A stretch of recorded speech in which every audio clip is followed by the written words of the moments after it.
I'm just going to pray and just give you an idea. I'm going to be sharing. Then we're going to invite the youth to come join us, and we're going to be celebrating communion. And after communion, Julie will come facilitate some worship, and I will be heading down to share and do some prayer with our younger youth. So, Lord, I just thank you for being able to gather here. I thank you that half term has finally come. And give us, for those who are looking forward to the break, Lord, I thank you that it's come. For those who are dreading the chaos, Lord, I pray for peace and energy. Lord, and may the words that we share and the songs that we share today be your words and your songs and not our own. Amen. This is once again to be a bit interactive. I've tried this a couple times, failed a couple times, but we're going to keep trying this. I've got a question, and no cheater from you, because you can see the slides, my friend, so no cheating. No, hey, that first row there, I'm watching. Suddenly, yeah, I need to put a screen protector if I'm going to have this thing. It's like a quiz night with the Answers on show. March 20th, 2020, third week of lockdown, Sunday morning at 10 a.m. Anyone remember what happened? Affected all of Northern Europe. I remember it because it caused sheer panic, and I've still got a little bit of the ulcer left.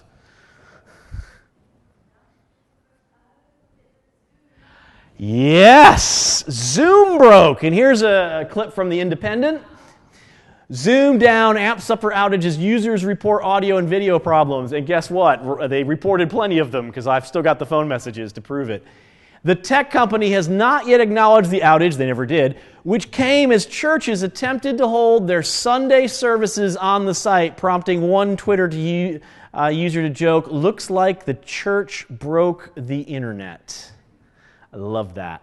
All across Northern Europe. And it went on, it even affected some of my good friends in the United States and Canada later in the day. The church broke the internet. The church was actually on the internet, is the more amazing thing. A place they'd never been. I mean, we didn't stream anything. We didn't have a YouTube channel set up. I mean, that was what the megachurches did. And I certainly was no megachurch. Do you remember, though, why we had to suddenly all go online? Lockdown. We've been looking since Easter at the 5 different ways Satan has, over and over and over again from Genesis, attempted to destroy God's church and God's people. And guess what? He uses the same 5 factors again and again and again and again. And you can look through the Old Testament and you can see them, sometimes in combination, sometimes individually. But we looked at the fact from the point Jesus arose from the dead on Easter, where we're all celebrating, yay, to the point of the early part of the church takes and starts. We have been looking to see what Satan did, and Satan was not happy. So first week, he attacked the church by doubt. And to the point where Brother Thomas has now got the infamous name of Doubting Thomas for the last 2,000 years, even though it's deeply unfair, because he was probably the most intelligent Thomas there. But if he can get a bunch of people to doubt, he's good. And you know what? It didn't work. Even with Thomas, it didn't work. And I was often I had a good, deep friend in high school who was an atheist, who I can't say his name because we were recording this, but I said, Ross, why do you believe? And I said, you have to explain to me then why the disciples in the early church did what they did. Because I can't figure it out, but they met Jesus. Because even Thomas said, I'm done, and changed. And you can see it didn't work, but it doesn't work with us.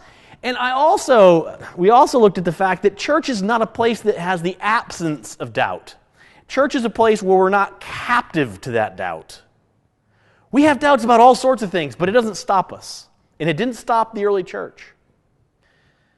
So what does the second thing Satan does? And if you look through the book of Acts, you'll see this. And if you look at the Old Testament, robs us of our joy. If he can make the church so grumpy that no one wants to be around it, he's done. He's got it. Who cares?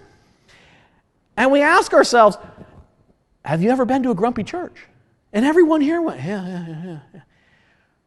I asked my mom one time, I said, what memories do you have as a kid? And she says, I had a great church experience, but there was this one person who was there every Sunday and was always praying, and she was the most grumpy, miserable person I ever met.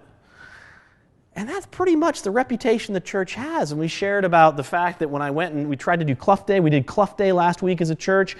What was the response of the gathering at Clough Day when we signed up for a site for the first year? Anyone remember what they asked? They said, no, you can't have a site because church things are boring and naff.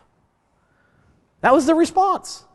This year, they called us asking if we would come. That's the grace of God.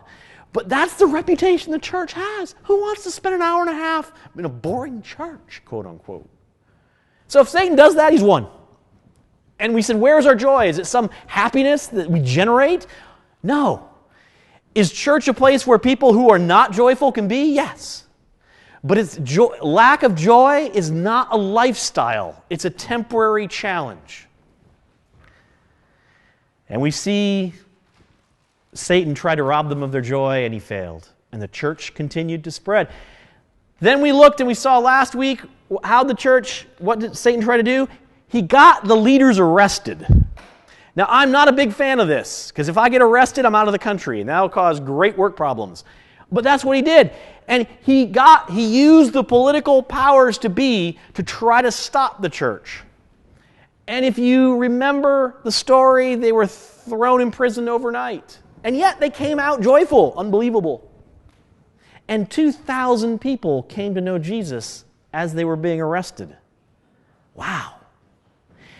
But have you ever known other churches trying to keep the move of God at bay? Because it was the pastors of the church at the time that had them arrested. And you guess what? If you go through 2,000 years of church history, you'll find that the church has been on the wrong side an awful lot of the time. To the point even in the early Vineyard Movement history, John Wimber said in an interview on national television to Peter Jennings, and you can see an old VHS recording that someone's put on YouTube with, if you're really old, the old stripes that used to go down the middle of the screen, they're on YouTube. And he goes, Peter, I was expecting all sorts of attacks from Satan when we launched the Vineyard, but I didn't expect the attacks from the church. This stuff is going on today. That's number 3. But it didn't work. Peter and John got out of prison praising God and bringing more people to Jesus. Number 4 today. What happens next? What does Satan try to do? It's in Acts. If you have your Bible or your app, you can turn with it, or you can do your shopping list on your phone if you want to, but look holy now. Acts chapter 8. Saul was one of the witnesses, and he agreed completely with the killing of Stephen. A great wave of persecution began that day, sweeping over the church in Jerusalem, and all the believers except the apostles were scattered throughout the regions of Judea and Samaria. Hold there. Oh my goodness. Hold there, my friend. Hold there. We've got another quiz here. What do you think happened then? Church is gone? Done? Satan used the political powers not only to arrest them, he's stepped it up a gear and he's killing Christians. People forget, for the first 300 years of church history, 3 centuries, that's almost as long as America's been around. It's almost as old as I am in my daughter's eyes, clearly. 300 years, the church was illegal. The church was persecuted. You couldn't have what we're doing right now. It happened in caves. There was no YouTube channels. There was no God channels on the television. There was none of it. And yet, hundreds of thousands of people came to know Jesus. How is that possible? Satan tried to start killing people. And did it work? Well, you know the answer. Come on, it's around you. It didn't. But what happened? What happened when they got scattered throughout the regions of Judea and Samaria? Does anyone here remember? They started more churches. These naughty penguin Christians wouldn't shut up. They had sat in Jerusalem, feasted, ate a lot of dominoes, and got really, really bad indigestion, and loved it. And they were the first megachurch. They went from 100 of the first day of Pentecost. They then went to 3,000 the day after Pentecost. They then went to 5,000 the day that we looked at last week, and yet now they're 5,000. They're megachurch territory. They're ready to do the first God conference. They're ready to go. They're using the Herod's palace or Herod's temple, which was one of the ancient wonders of the world until the Romans destroyed it. And yet now they're getting killed. I didn't sign up for that. And so you must think Satan's looking at this going, oh man, I've tried the joy thing, the doubt thing, I've tried the arrest thing, now we're going to try the kill thing. And if you think that's something that's old, look what happens to the people in the Old Testament, the prophets of the Old Testament. They're constantly getting killed. It doesn't go well. If you're a prophet and God, you think, oh, I'm going to be a prophet, please be careful. Because in the Old Testament, the prophets do not have good lives. For the first 300 years, if you were a Christian, you didn't go there for the pizza, and you didn't go there for the free childcare, and you didn't go there for the political, to run your election campaign, or whatever the reason you went to church. Because you had to have a reason to go to church, and it was one thing. That was because you were desperate to hang out with other people worshiping God, because otherwise you could be dead. And you think, that sounds really old. I was listening to, there's a great series on BBC Sounds. Yes, the American has discovered BBC Sounds, which I know, and it's legal. I do pay a television license, so I can use it legally. I hasten to add for anyone recording here. And it's the Archbishop interviews. The BBC went to Justin Welby and said, would you invite a bunch of people and sit down and we'll tape the interviews? The last one was with Stephen King, the horror writer. They are fantastic. And in the course of these interviews, I've listened to 7 of them so far. And Justin Welby, the Archbishop of the Church of England, was telling on his recent visit a month and a half ago to a Christian Anglican church in Pakistan. 2 years ago, a bomb went off in their youth room and killed 60 of their kids. One Sunday, 60 kids. God, that's more kids than we have right now. I ask you, would you go back to church the next Sunday? After COVID, the majority of churches that we know, both here and in the U.S., have lost 40% of the people that went to church after regathering. Because people just can't be bothered to go to church anymore because they found other more fun stuff to fill the time. I mean, let's be honest about what's going on. It's just, that's what happened. I've been out of the habit for 2 years. I found this is a lot more fun. I'll go there instead. Not a problem. They lost 60 kids. And yet they're still a church. What happened 3 months ago? Anyone want to take a guess at what happened 3 months ago? The pastor was shot dead. I'm really not a fan of this story. Was shot dead. The church is still there. What happened here in Acts 8, 2,000 years ago, is happening across the world today. Thankfully, it's not happening here. I'm a big fan of it not happening here, to be fair, because I do not want to be shot dead.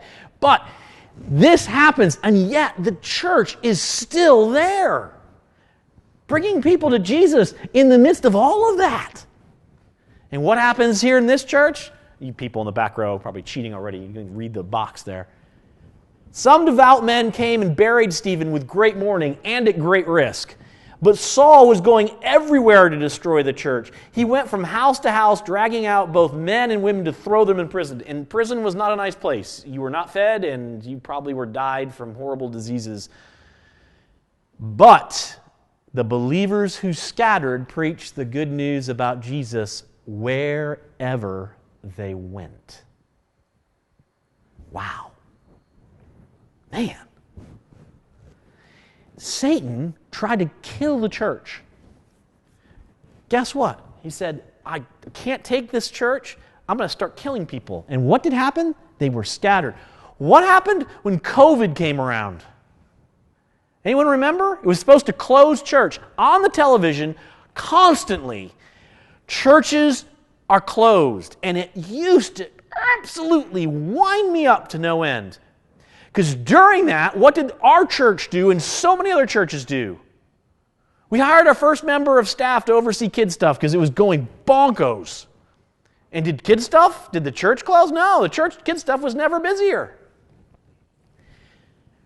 We founded Storehouse to give stuff away. We did that.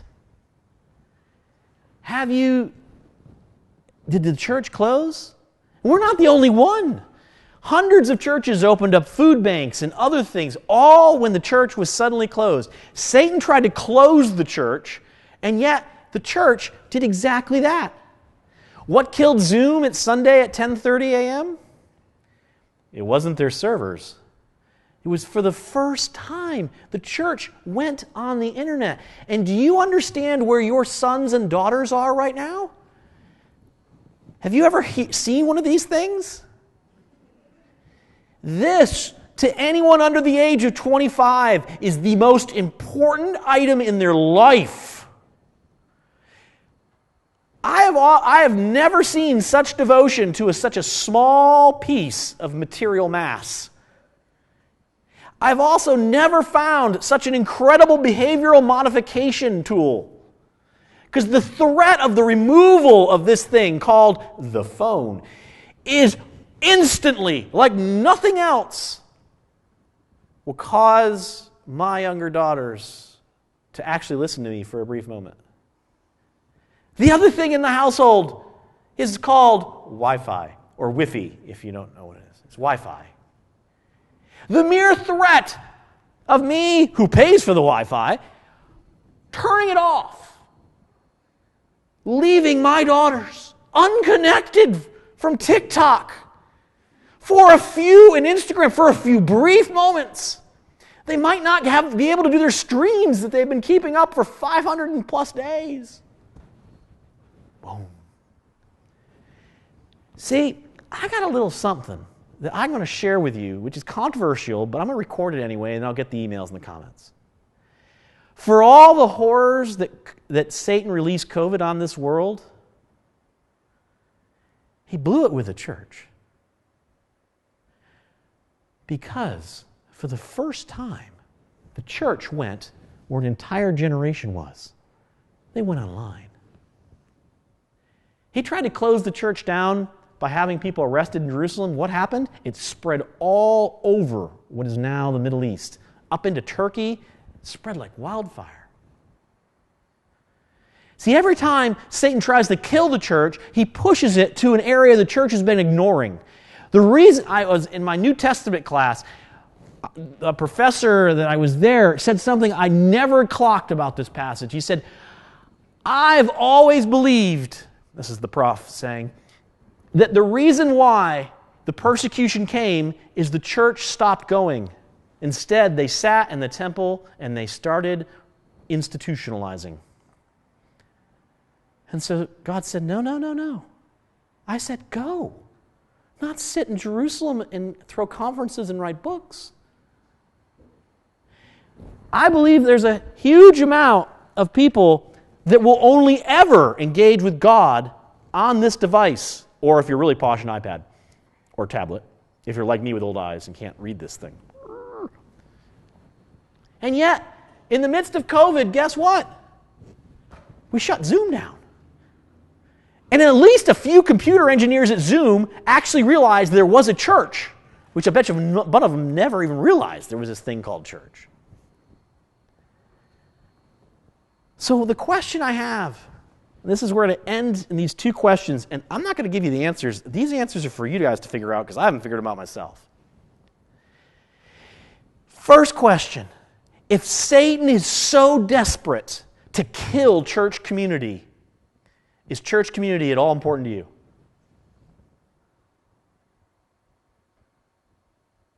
Is it?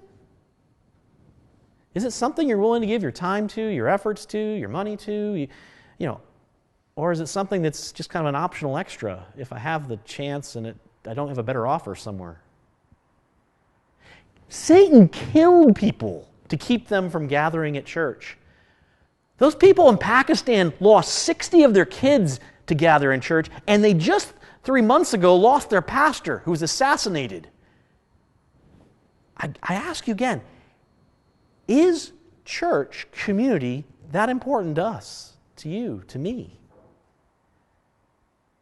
It wasn't for a lot of people. It's not the first time. You'll find this in Hebrews. I love this verse. It says, they devoted themselves to teaching, the fellowship, and sharing meals, including the Lord's Supper and to prayer, and a deep sense of awe came over them all. And the apostles performed many miraculous signs and wonders, and all the believers met together in one place and shared everything they had. This thing called church isn't new. But is that worth giving your life for? Is that worth 60 of your kids dying for? Is what Satan's after? And then what the answer is? Some people say no. This is out of Hebrews. I think there's no Hebrews in there. Well, I'll tell you what I'll give you a little Cliff Note version of Hebrews. Don't worry, my friend. Hebrews, Paul writes to the Hebrews, he says, do not stop meeting as some people have. By 30 AD, they'd already said, who cares about church? I'm too busy. So, is church worth it? Is church community powerful? Let me tell you it is. Satan's trying to kill it then, and he's trying to kill it now. And he'll do it with a gun and a bomb in Pakistan, and he'll do it here with a whole life of other options that'll leave you too busy to come to church. And either way he wins. It doesn't matter. The second question I have is when we leave here and are scattered throughout the week, are we doing what those early apostles did? Are we sharing God's kingdom wherever we go? Someone asked me last week, he said, Ross, why is Clough Day so important? And crafts are boring. And I'm with you. I hate crafts. I absolutely hate crafts. I am not crafty. I don't mind doing setup. I don't mind cleaning toilets. I hate crafts. Oh, dear. Ugh. But the reason I'm there doing crafts is because we brought joy to 200 young lives that would never have otherwise bumped into us. We were taking the crowns that they'd made, and we were announcing to everyone who was in there, here is another queen or king or royalty. I'm gender neutral if you're concerned, of Prestwich. And the smile on those young lives. Some of those kids will never have another good thing said about them. And yet we could. Yeah. We're scattered through the week. We can't be in here all the time. Trust me, the early church did it, and don't try it. Because if you stand all your time in here, you're never going to be out there, and God's sick of that. And out you'll go. But no, the power of that, the power of this community, the power of this church, the power of other churches, the power of us is a bunch of churches coming together to spread Jesus to whoever from Park Life walks in. They come here for music and they leave with Jesus. Unbelievable. It's about the only time they may have ever stepped foot in a church. The power of a pandemic, as awful as it was in my personal family and otherwise, to bring churches online, the YouTube channel that's taping right now, that is powerful. Despite all the awfulness of a global pandemic, a persecution, or a bomb and a bullet in Pakistan. Is community important to you? That's a question for you. It's actually in our name, though. Community Vineyard Manchester. It's important to Julie and I, which is why we're so passionate about gathering. Even though, I gotta admit, some Saturdays, watching F1 is a lot easier. Or whatever Sky Plus happens to have had recorded. But we don't stop gathering because Satan tried to kill it, and we're not going to let him hopefully kill this. We're going to do something called communion. Same thing, interesting. Community and communion. Paul and Joe, thank you for that. If you let our youth are going to come join us downstairs. Not our really young youth, our teenage youth. If you haven't already, come grab one of these. The first level is a piece of rice. The second is Concord grape juice. And the beautiful thing about these is it tastes awful. I mean, it's just awful. But it's COVID compliant and has a shelf life of a very long time.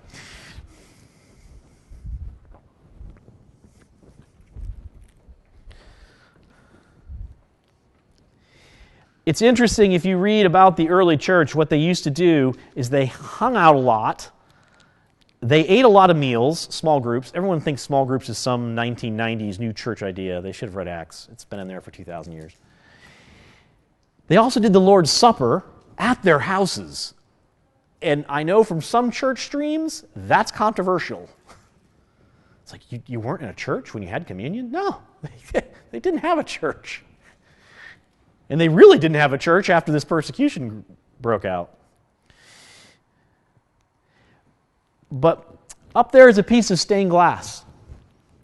Some of you may have looked at it, and it's the Lord's Supper.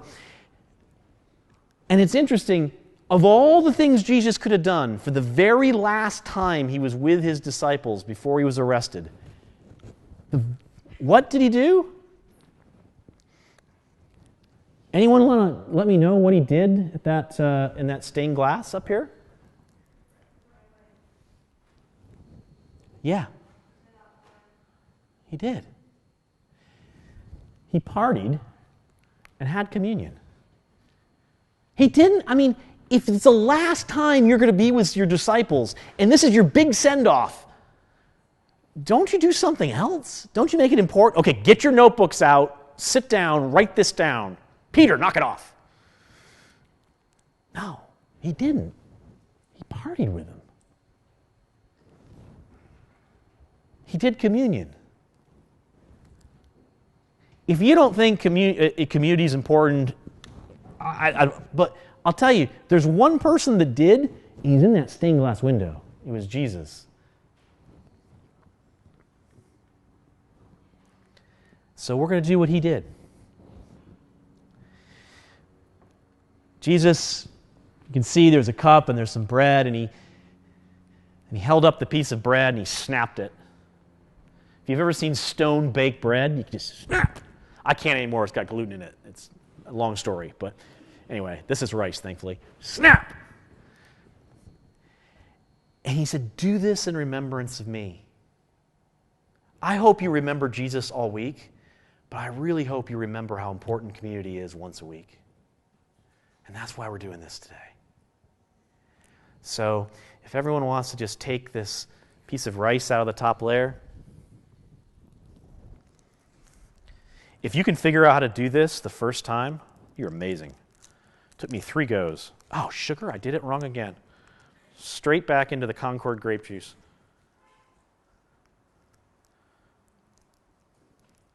Oh man, I did it last time. Yes, I got it. Okay. Now if that drama is complete. See, that's the nice thing about community. There's at least someone in here who can do it right and show the rest of us how to do it. I'm not that person. Jesus held up this and said, do this in remembrance of me.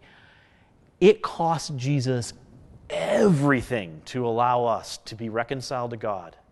Every drop of blood in his body was drained. Anything you think you need to give up, go talk to Jesus if you think you can outgive him.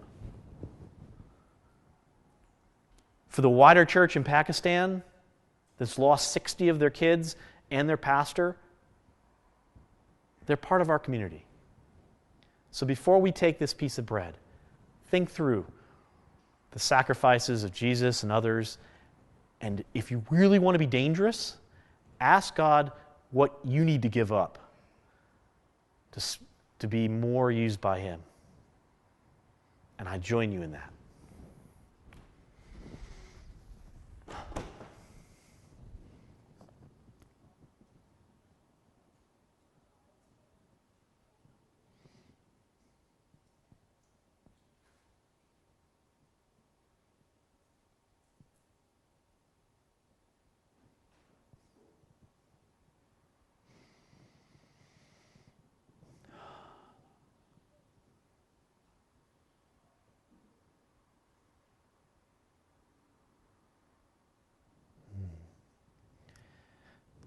I invite you to take this as a representation of what Jesus did for us that makes all this possible. We do this in remembrance of you, Jesus.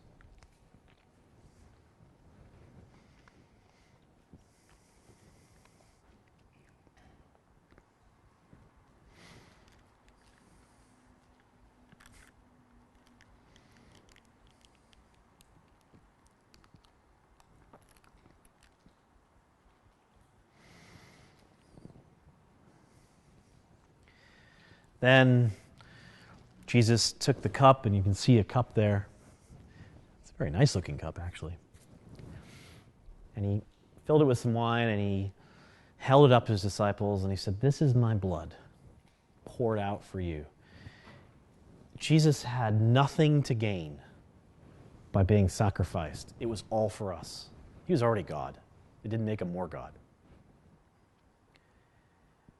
That church in Pakistan has spilled the blood of 61 individuals in the last 3 years, all so they could gather. Lord, may we remember your sacrifice. And may we not miss the opportunity to spread your kingdom because of it. When you're ready, let's partake in remembrance of him.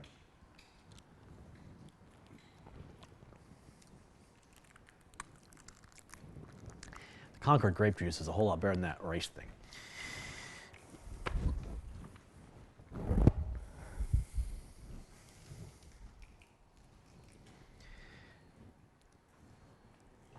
After they did that, it's interesting. Does anyone remember what they did between the time they left to go pray and the time they had that communion and finished their feast? I never clocked this. Just a little verse, what Jesus did. He led them in a song. After communion, they sang. And you said, "Ross, singing's boring.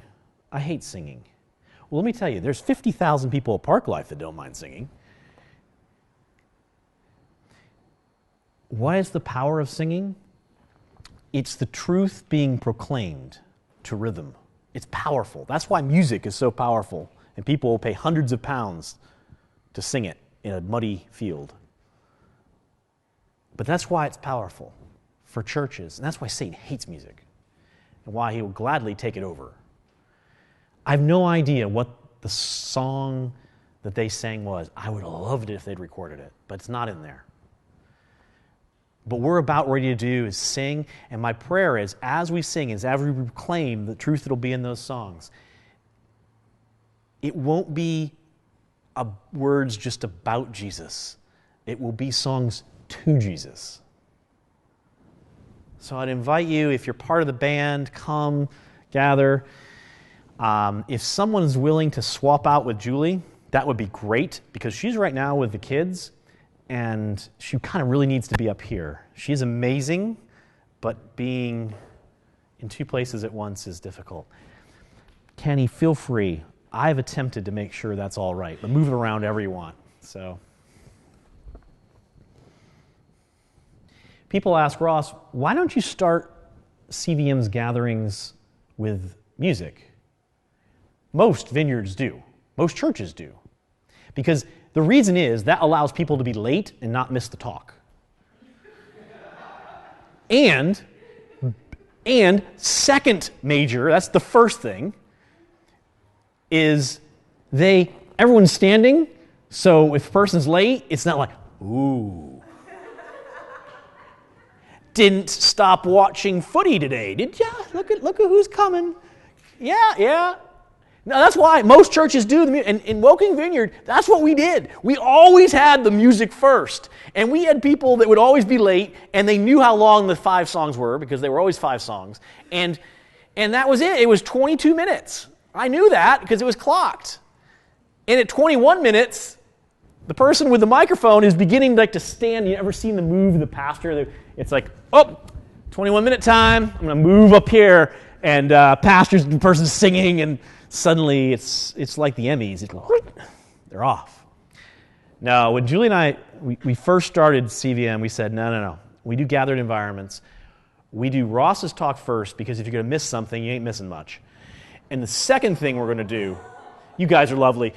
Christy, you can stay. Everyone else is agreeing. That's the first reason.